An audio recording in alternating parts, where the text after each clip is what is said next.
రాజేంద్ర గారు కూడా ఈరోజు నాతో మాట్లాడినారన్న. మా వాటర్ ఇస్తే మీరే తీసుకుంటారు, అట్లా మాకు ఇబ్బంది అవుతుందంటే అట్లేం లేదు బ్రదర్ అందరూ అని ఆయన. రాజకీయ పార్టీల నాయకులు రైతులు పెద్ద ఎత్తున పోయి మన బార్డర్లో కొద్దిగా హంగామా చేస్తేనే మనకి నీళ్ళు వస్తాయన్న. ఎందుకంటే నాకు అనుభవంతో చెప్తానన్న, కెనాలు ఫుల్ వాటర్ వదిలి వర్షాకాలంలో కూడా మన బార్డర్కి నీళ్లు చాలా తక్కువ వచ్చిందన్న. ఈసారి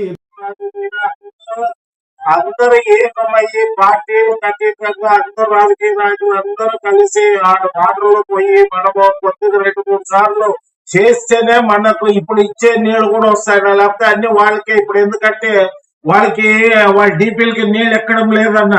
వాళ్ళు ఇచ్చే కర్ణాటక నీళ్లే వాళ్ళకి ఎక్కడం లేదు. రైతులు ఈ రోజు మున్రాబాద్ దగ్గర 1500 మంది పోలీసులు పెట్టారు కర్ణాటక గవర్నమెంట్. రైతులతో పెద్ద ఆందోళన చేశారు. ఈ రోజు ప్రాబ్లం ఇట్లుందన్న.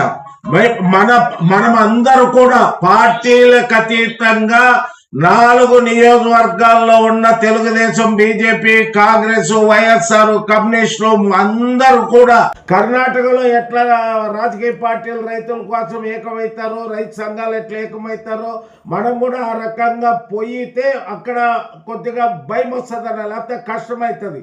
ఆ రకంగా మనము నీళ్లు మీరు ఇండెంట్ ఎప్పటి నుంచి ఇస్తారో మేమంతా ప్లానప్ చేసుకొని అట్లా. నేను చాలాసార్లు ఎమ్మెల్యే ఉన్నప్పుడు, ఎమ్మెల్యే లేనప్పుడు కూడా కాలువల మీద పోయినాను, అక్కడ కూడా పోయినానన్న. నాకు అనుభవం ఉంది, అక్కడ ఉన్న వాళ్ళందరూ కూడా తెలుసు.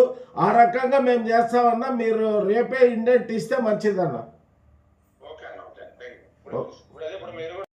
20 days పర్ డే ఎన్ని క్యూసెక్లు డ్రా చేస్తామో అది డేట్ చెప్తే రైతులకి కొద్దిగా చెప్పేసి అదే అన్న.